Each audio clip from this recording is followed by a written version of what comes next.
오늘 주신 말씀 요나서 1장 15절에서 17절입니다. 함께 봉독합니다.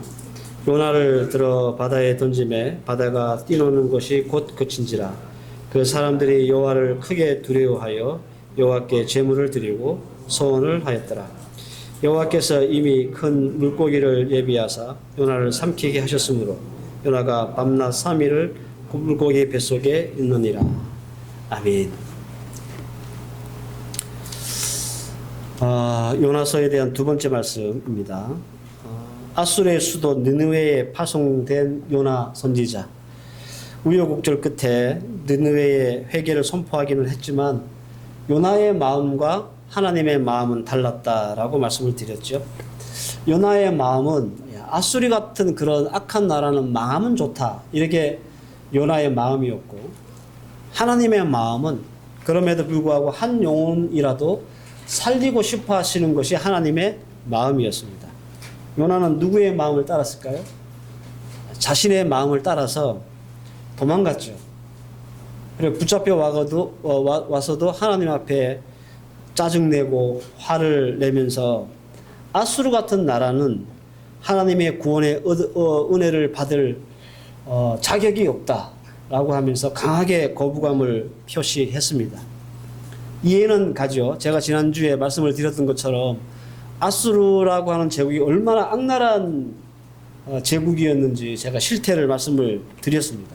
그러니까 요나의 입장에서는 이런 나라는 망하는 게 맞지, 하나님의 구원은 과분하다라는 생각을 할 수밖에 없었고, 이 때문에 도망을 간 거예요. 그럼에도 불구하고 우리가 읽었던 이 요나서에는 하나님의 구원의 은혜가 얼마나 강렬한지 선명하게 보여주고 있는 말씀입니다. 더불어서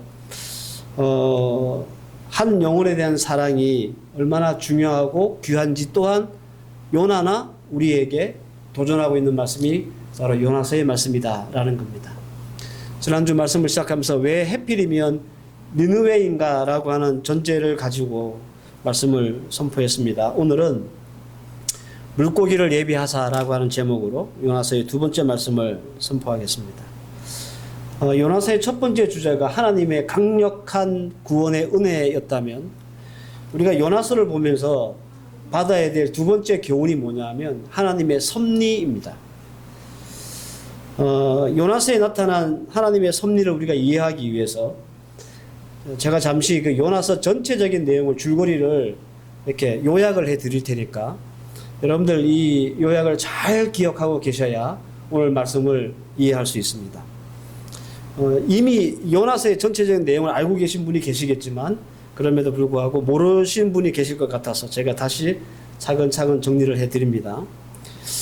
니느웨의 악독함이 하나님께 상달되었습니다.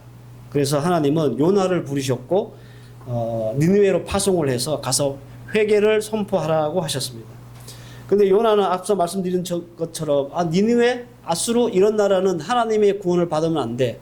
그래서 원래 니느웨가 예루살렘을 중심으로 해서 동쪽에 있거든요. 그런데 서쪽으로 도망을 가요. 어디로 도망을 가냐면 다시스, 지금의 스페인입니다. 그러니까 서쪽으로 도망가요. 그래서 도망가기 위해서 어디로 가냐면 욥바라고 하는 항구로 갔습니다. 갔는데 마침 다시스를 가는 배가 있는 거예요. 순조롭죠. 내가 하나님의 말씀을 어기고 다시스로 도망을 가려고 욥바로 나왔는데 마침 가는 배가 있었던 거예요. 그래서 이거 너무 순조롭다. 배값을 지불하고 편안한 마음으로 배 밑창에 들어가서 잠을 청합니다. 얼마쯤 갔을까? 갑자기 바다가 흉흉해지고 폭풍우가 일어나면서 배가 이제 거의 깨지기 시작하는 거예요. 좌초의 위기에 닥쳤습니다. 여러분들 욥바에서 지중해를 이렇게 지중해라고 하는 큰 바다를 건너서 스페인까지 가는 배라면 그 배를 몰고 가는 선장이나 선원들은 경험이 많은 사람들이겠죠, 그죠? 그리고 이 배가 출항을 했다는 말은 무슨 말이에요? 분명히 날씨와 바람을 체크했기 때문에 괜찮기 때문에 출항을 한 거잖아요. 이 경험 많은 어부들이, 이 선장이나 선원들이 날씨와 뭐 바람이나 이런 거 체크를 안 하고 그 험한 길을 갔을까요? 그렇지 않았을 거란 말이에요. 그럼에도 불구하고 요나가 만난 폭풍우들은 이 전문가들조차도 예상을 못했던 그런 폭풍이었던 거예요. 그래서 이 선장과 선원들이 어떻게 생각했냐면, 야, 이거는 자연현상으로 불어오는 폭풍우가 아니다. 이건 뭔가 신이 내리는 재앙이다. 이렇게 생각을 한 거예요. 그래서 그 배에 탄 모든 사람들을 모아놓고 제비를 뽑았어요. 도대체 어떤 놈들 때문에 이 재앙이 이 배에 임했을까? 누가 걸렸을까요? 요나가 걸렸습니다. 이제 누구 때문에 이 폭풍우가 일어난지 알았습니다. 그럼 뭐 할 차례죠? 이유를 알아야 되잖아요. 그래서 이 선장이 요나에게 묻습니다. 야, 너 도대체 소속이 어디야? 어디서부터 온 놈이야? 이렇게 따져 묻기 시작하는 거예요. 요나가 답합니다. 요나서 1장 9절에서 10절. 그가 대답하되 나는 히브리 사람이요 바다와 육지를 지으신 하늘의 하나님 여호와를 경외하는 자로다. 자기가 여호와의 얼굴을 피함인 줄 그들에게 말하였다. 이렇게 얘기해요. 무슨 말이냐면 나는 이스라엘 사람인데 하나님을 섬기는 사람이고 하나님 말 안 듣고 지금 도망가는 길이다. 이렇게 실토를 했다는 말이에요. 이제 배 안에 탄 사람이 모든 사람이 다 알게 됐어요. 왜 이 폭풍우가 불게 됐는지. 그러면 이제 그 다음에 어떻게 해야 됩니까? 누구 때문에 이 폭풍우가 일어났고 무슨 이유인지 알았다면 그 다음에 어떻게 해야 됩니까? 이 요나라는 사람을 어떻게 처리를 해야 될지 결정을 해야 되잖아요. 이게 참 난감한 거예요. 이제 이유는 알았지만 이 사람을 죽일 수도 없고 살릴 수도 없고 그런 상황이 벌어진 거예요. 그래서 요나가 용기를 내서 제안을 합니다. 선장한테 나를 바다에 던지면 이 바다가 잔잔해질 겁니다. 왜? 요나는 알고 있으니까. 그렇죠? 그래서 하는 수 없이 요나를 들어서 바다에 던집니다. 그러니까 오늘 말씀처럼 거짓말처럼 바다가 잔잔해졌어요. 우리가 대부분 요나에 대한 알고 있는 상황은 여기까지입니다. 그리고 이제 딱 던져지니까 하나님이 물고기를 준비해서 그 요나를 딱 삼키게 하고, 그래서 뱃속에 3일 동안 있다가 거기서 막 회개 기도하고 막 소원 기도하고 막 그러잖아요. 그러니까 하나님이 다시 이제 요나를 토해내는 거예요. 요나가 얼마나 정신이 번쩍 들었는지 곧바로 니느웨로 가서 하나님의 말씀을 선포합니다. 요나 3장 4절에서 5절. 요나가 그 성읍에 들어가서 하루 동안 다니며 몇철 이르되 40일이 지나면 니느웨가 무너지리라 하였더니 니느웨 사람들이 하나님을 믿고 금식을 선포하고 높고 낮은 자들을 막론하고 굵은 베옷을 입은지라. 이렇게 말합니다. 정말 이상하지 않아요, 여러분들? 제가 말씀드렸잖아. 세상에서 가장 악한 민족과 제국이 아수리였다고. 모든 제국의 이 표상이 되고 기준이 되는 제국이 아수리였다고. 근데 그 제국에서 하나님의 말씀을 듣고요, 그 악독했던 느헤의 왕이 회개를 해요. 하나님의 말씀을 듣고. 신기하잖아요. 그 왕은 사람만 회개를 시킨 게 아니라 짐승들도 다 금식을 시켜버리는 거예요. 다 베옷을 입고 하나님 앞에 회개했습니다. 하나님이 어떻게 했을까요? 너는 그래도 안 돼. 그러면서 벌을 내렸을까요? 아니에요. 하나님이 그 회개하는 모습을 보고 용서해 주셨어요. 재앙을 물리쳐 주셨습니다. 이 모습을 보고 요나가 또 성질이 뻗치는 거예요. 그래서 막 짜증을 내고 화를 내요. 하나님, 나 이럴 바엔 나 죽여주십시오. 요나서 4장 3절. 여호와여 원컨대 이제 내 생명을 거두어 가소서. 사는 것보다 죽는 것이 내게 나음이니이다. 그러니까 요나는요, 니느웨가 이렇게 회개하고 잘 되는 꼴을 보느니 아예 죽는 게 낫다. 이렇게 얘기한 거예요, 하나님 앞에. 어쨌든 요나는 니느웨의 후일이 궁금한 겁니다. 그래서 초막을 짓고 이 니느웨가 잘 내다 보이는 곳에 초막을 짓고 박넝쿨 그늘을 삼아서 이제 니느웨를 이렇게 쭉 내다 보고 있었습니다. 이제 곧 망할 거다 이렇게 생각하고. 근데 이 시간이 너무 좋은 거예요. 왜냐하면 요나는 어떤 마음이었냐면 일단 하나님의 말씀을 따라서 이제 와가지고 복음을 이제 말씀을 선포했잖아요. 그러니까 선지자로서 자기가 할 일을 다 한 거예요. 그러니까 자기 일이 끝났다는 거죠. 홀가분한 거예요. 이제 뭐만 보면 되냐면 정말 우리식으로 얘기하면 팝콘 먹으면서 이 나라가 망하는 것만 보고 있으면 되는 거예요. 그런데 이튿날이 됐는데 자기가 그늘 삼았던 그 박넝쿨이 벌레를 먹기 시작해요. 그래서 시들어 죽어버렸어요. 딱 그 타이밍에 동풍에서 바람이 불어오는데 이게 습하고 더운 바람이. 그러니까 요나가 막 쪄 죽을 판인 거예요. 그늘도 없어졌지, 바람도 덥지. 그러니까 이제 요나가 잘하는 게 또 나온 거예요. 뭘 잘합니까? 짜증을 잘 내자. 그래서 또 하나님의 짜증 내는 거예요. 하나님 더워 죽겠으면 나 죽여주십시오. 이런 요나를 바라보면서 하나님이 한마디 하십니다. 요나야, 네가 이 박넝쿨을 그늘을 만들려고 네가 한 일이 뭐가 있어? 네가 이걸 심었냐? 네가 가꿨냐? 그런데 박넝쿨 하나 없어졌다고 쌩 짜증을 부리고 죽여달라고 하고, 네가 이 박넝쿨 하나 때문에 이 난리 복석을 떠는데 이 니느웨는 앞뒤를 좌우를 구분하지 못하는 12만 명의 영혼이 있는데 내가 그 영혼을 아끼는 게 그게 그렇게 불만이냐? 이 말씀을 마지막으로 하시는 거예요. 여기까지가 우리가 알고 있는 요나서의 전체적인 줄거리입니다. 자, 이제 제가 금방 말씀드렸던 이 줄거리 안에서 하나님의 섭리가 어떻게 나타나는지 찾아보십시다. 요나서를 읽어본 분은 아시겠지만 이런 말씀이 자주 나와요. 오늘 읽었던 17절에도 나오죠. 여호와께서 이미 큰 물고기를 예비하사. 그리고 요나서 4장 6절 하나님 여호와께서 박넝쿨을 예비하사. 7절 말씀에 하나님이 벌레를 예비하사. 요나서 4장 8절 말씀에 하나님이 뜨거운 동풍을 예비하사. 계속 이렇게 예비하사 이런 말씀이 나와요. 여러분들 이게 요나서에 나타난 하나님의 섭리를 해석한 핵심입니다. 우선 예비하사라고 하는 이 언어적인 뜻을 좀 알려드리면 이 마나라고 하는 뜻인데요. 첫째는 준비하다, preparing 이런 뜻이 있습니다. 또 하나는 지정하다, assign 뭔가 이렇게 지정하는 것. 또 하나는 계산하다, calculate라는 뜻이 있어요. 마지막으로 어떤 뜻이냐면 counting, 세다는 뜻이 있습니다. 이 예비하사라는 말 안에 다 이게 혼용되는 말씀입니다. 그러니까 여러분들 예비하사 이 말은 하나님의 섭리가 어떤 것인지 우리에게 정확하게 알려주고 있는 실제적인 예예요. 왜냐하면 모든 것을 하나님이 예비하셨다는 말은 하나님이 아까 뜻을 설명해 드렸죠. 준비하시고 계산하시고 정하시고 셌다는 말이에요. 자, 이렇게 보십시다. 그러면 이제 제가 여러분들에게 그 줄거리를 말씀드렸잖아요. 이제 여러분들 줄거리를 생각하셔야 돼요. 첫 번째, 요나서 1장 17절 여호와께서 이미 큰 물고기를 예비하사 그랬습니다. 예비하사 무슨 뜻인지 이해하셨죠? 정확하게 하나님이 계산했다는 말이에요.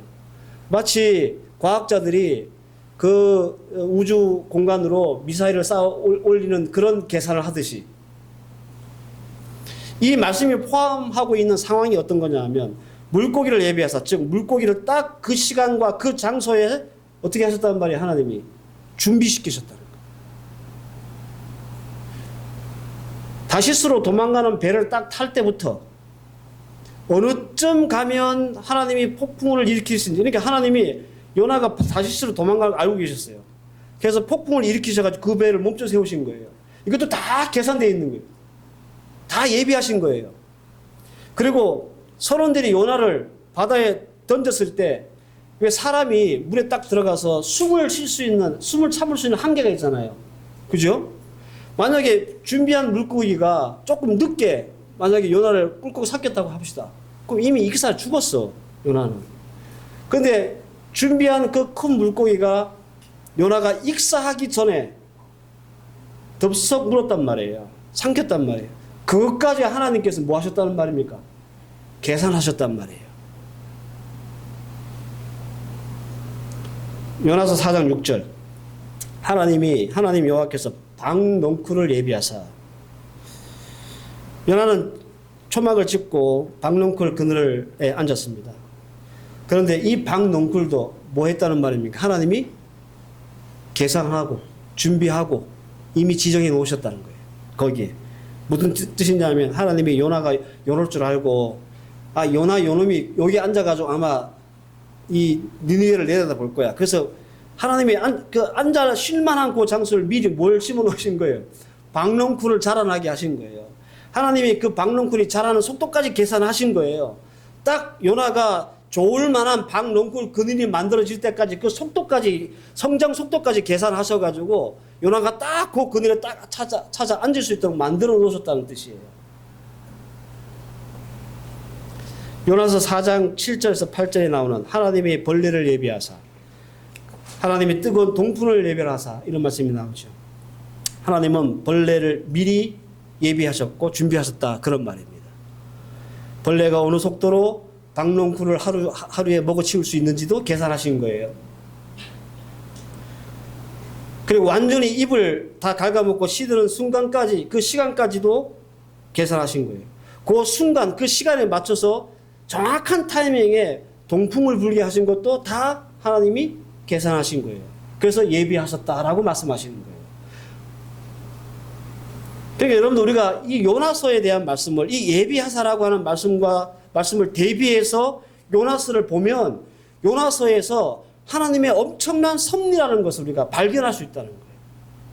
그냥 대충 읽으면 이런 큰 물고기가 아마 고래겠죠. 이 큰 고래가 요나를 덥석 삼켜가지고 그랬구나. 우리는 요 정도만 알고 있는데 예비하사라고 하는 말씀을 이 요나서에 대입해 보면 하나님이 얼마나 정교하게 지금의 과학자들이 우주에 로켓을 쌓아 올리는 그 수학 계산보다 더 면밀하게 하나님이 계산하시고 준비하시고 예비하셨다는 것을 알 수 있다는 거예요. 소름 끼칠 정도로. 그냥 우연히 일어난 일이 하나도 없는 거예요. 다시스로 가는 배를 만난 것도 폭풍화가 일어난 것도 절대로 우연이 아닙니다. 큰 고기가 웃자다가 그냥 요나를 꾹꾹 삼킨 것 아니고 하필이면 요나가 앉은 자리에 박넝쿨이 있는 것도 이게 우연이 아니에요. 다 하나님의 섭리고 하나님의 계산이고 하나님의 예비하심이다 라는 말입니다. 하나님은 섭리하셨습니다. 요나의 삶만 섭리하셨을까? 우리에게는 하나님의 섭리가 없을까? 하나님의 예비하심이 없을까요? 여러분 생각해 보십시오. 여러분들 세계에 한 200개 정도의 나라가 있다고 그럽니다. 그 수많은 나라 중에 하필이면 왜 여러분들 필리핀에 오셨어요? 웃자다 오셨습니까? 네? 괜히 그냥 필리핀 땡기셨어요? 그냥 필리핀에 온 것까지는 그렇다 칩시다. 필리핀에 오면 여러분들 올 당시에는 필리핀에 마닐라에 한인교회가 60개 정도 있었어요. 그 수많은 교회 중에 해피는 우리 교회 오셨어요. 이것도 우연이고 어쩌다 보니 그냥 내가 그냥 여기에 이 교회에 다니게 된 거예요. 코로나가 발생한 것도 우연이고 그놈의 코로나 때문에 여러분들이 마트를 시작한 것도 다 우연입니까? 정말 그렇게 생각하십니까? 거기에는 하나님의 예비하심이 하나도 없었을까요? 생각해 보세요. 여러분 만약에 코로나 없었으면 여러분 마트 사장님 하셨겠어요 지금? 요나에게 일어난 일 중에 단 한 번도 우연이 없었듯이 우리의 삶도 마찬가지입니다. 그냥 우리의 생각에는 우연처럼 보이지만 우연을 가장한 하나님의 예비하심이 우리의 삶 곳곳에 스며 있다는 것을 여러분 믿으셔야 하는 거예요. 사실이고. 그래서 우리는 이제껏 이 하나님의 예비하심으로 우리가 살았고 지금도 살고 있고 앞으로도 사실 거예요. 여러분들 생애에 하나님의 예비하심이 있었음을 믿으시라는 겁니다. 우리의 인생에도 여러 같은 일이 있었습니다. 우리도 우리 마음대로 다시스로 가는 배를 탄 적이 있잖아요. 그죠? 그래서 이거 행운이다. 내 생각이 맞았다. 라고 생각했던 그런 시간들도 있었잖아요. 배를 타고 잘 가는 것 같았지만 폭풍을 만났던 요나처럼 우리가 원하는 삶을 잘 살아가는 도중에 우리가 예기치 않았던 어려움도 만나고 위기도 만질 때가 있었잖아요. 우리 인생의 희노애락을 살면서 이 인생의 굴레를 가지고 이리로 갔다가 저리로 갔다가 한 적이 있었지 않습니까? 여러분 이게 다 우연이고 웃자다가 생기는 그런 일입니까? 여기에는 우리 하나님의 섭리와 준비하시고 철저하게 계산하셨던 것이 없었을까요? 제가 가끔씩 말씀드리죠. 저는 원래 필리핀 오기 싫었다고. 저는 원래 비행기 타고 저기 미국 가려고 그랬었는데 필리핀에 떠진 거예요. 하나님이 요나를 물고기를 예비하시고 삼키게 하셨듯이 저도 미국 가려고 다시스로 가려고 하는 저를 필리핀으로 꾹꾹 삼키신 거죠. 다시 말씀드리지만 구원받은 하나님의 백성들의 삶은 우연이 없습니다. 우연을 가장한 하나님의 예비하심만 있을 뿐입니다. 믿으시기 바랍니다. 믿으시기 바랍니다. 근데 제가 왜 자꾸 강조드리냐면 왜 우리에게 하나님의 예비하심이 중요한가? 그 이유는 이 예비하심이 향하는 방향 때문에 그래요. 하나님이 예비하시는 방향. 무슨 말이냐? 여러분들 요나에게 있어서 하나님의 예비하심의 방향은 어느 쪽으로 향하고 있습니까? 하나님이 이렇게 철저하게 준비하시고 계산하시고 예비하셔서 물고기도 박농쿨도 벌레도 동풍도 이렇게 다 예비하시고 있는 이 예비하심의 방향이 어디로 가고 있어요? 어디입니까? 한 영혼을 향한, 한 영혼을 살리는 곳으로 지금 하나님의 예비하심의 방향이 가고 있죠. 또 어디로 가고 있어요? 하나님의 마음이 있는 곳. 요나의 마음은 어디라고요? 다시스. 근데 하나님이 다시스로 가려고 하는, 자기 마음을 따라 다시스로 가려고 하는 그 요나를 예비하셔서 어느 방향으로 틀게 하셨어요? 하나님의 마음이 있는 곳으로.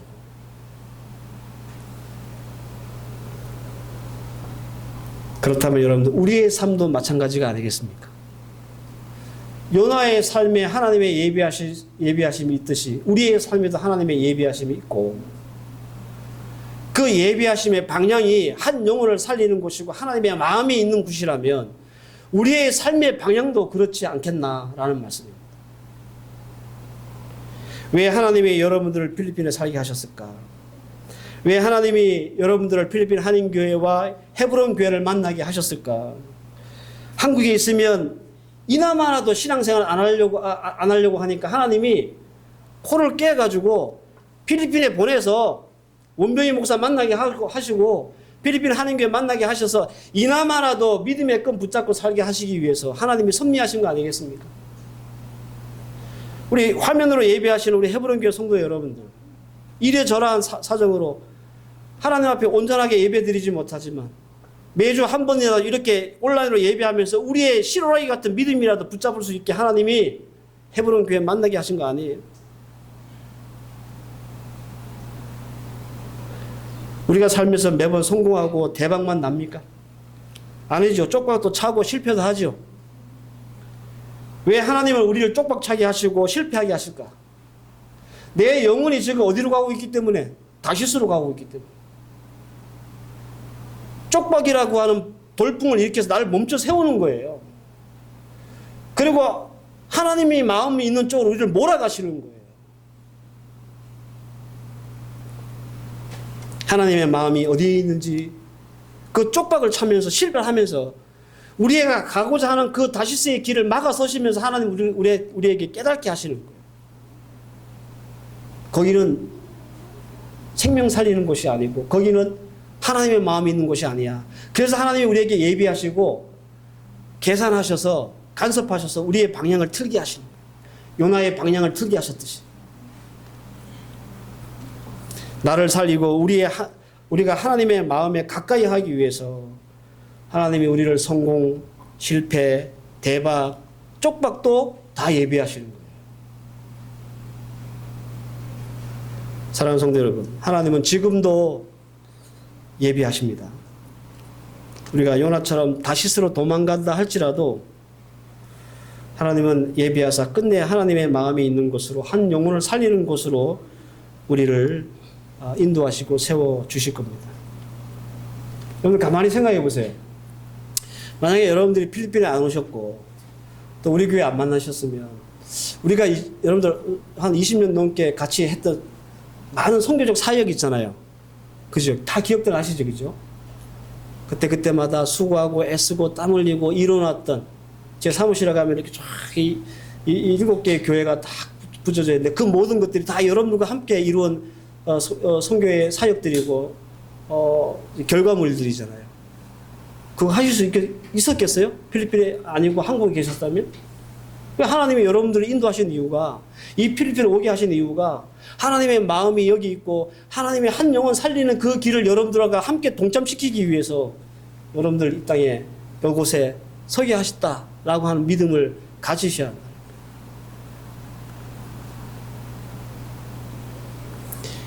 그래서 여러분들 괜히 다시스로 도망가 봤자 우리는 뭐만 만나느냐 하면 폭풍우만 만납니다. 왜? 하나님이 우리를 어떻게든 스탑 세우실 거거든요. 그게 쪽박이든 대박이든 뭐든지 간에. 그리고 물고기 뱃속에서 고생시키실 겁니다. 요나가 지 맘대로 다시스로 가다가 물고기 뱃속에 들어가가지고 철저하게 회개하거든요. 하나님 앞에 소원까지. 그러니 도망갈 생각보다는 어떻게 해야 돼요? 하나님의 마음에 다가설 생각을 하셔야 돼요. 따라서 하나님의 예비하심의 결과로 우리가 여기에 서 있다면 우리가 고민해야 될 것은 어떻게 한 영혼을 구할 것인가? 어떻게 하나님의 마음에 가까이 설 것인가? 이게 사실 우리의 또 한 주간의 삶의 목표가 되어야 돼요. 하나님 우리를 그리로 인도하시기 위해서 어떻게 하신다고요? 예비하시니까. 이걸 깨달아야 돼요, 우리가. 이런 일이 우연히 생기니까, 더럽게 재수 없었구나. 이렇게 생각하시면 안 되는 거예요. 재수 없어 생기는 일이 없어요. 예수님이 말씀하셨잖아요. 저 날아가는 공중의 새도 내 허락 없이는 떨어지는 법이 없다. 하물며 하나님의 백성이 거저 생기는 일이 있습니까? 없다고요. 하나님이 우리 예수 그리스도를 내주면서 얻은 우리의 생명, 이 구원받은 주의 백성들을 아무렇게나 우연에 맡기시지 않는다는 거예요. 그러니 우리의 삶의 방향을 여러분들 어느 쪽으로 이끌어 가셔야 되냐면 여러분들 사업을 하든지 생업을 하든지 부자가 되든지 성공을 하든지 뭐든지 간에 우리의 삶의 방향은 사람 살리는 곳으로, 생명 살리는 곳으로, 하나님의 마음이 있는 곳으로 그렇게 우리를 이끌어 나갈 수 있는 믿음이 우리 가운데 있어야 합니다. 이 요나서는 그것을 우리에게 도전하는 거예요. 하나님의 마음으로 가면요, 우리에게 폭풍을 하나님 안 주세요. 왜? 잘 가고 있는데 왜 폭풍을 주셔? 다시스로 도망가기 때문에 멈춰 세우려고 폭풍을 주신 거지. 바라기는 앞으로 우리 남은 생애가 이 거룩한 고민에 사로잡혀 있는 하나님의 사람들로 살아갈 수 있기를 바랍니다. 그래서 오늘 나는 어떤 삶을 살아야 될까? 하나님이 오늘도 나의 생애, 나의 삶 속에서 예비하실 텐데. 그죠? 그 예비하심에 온전한 방향성을 가지고 살아드릴 수 있는 저와 여러분들 되시기를 주의 이름으로 축원합니다. 기도하십시다. 하나님, 오늘 하나님의 섭리에 대한 말씀을 나누었습니다.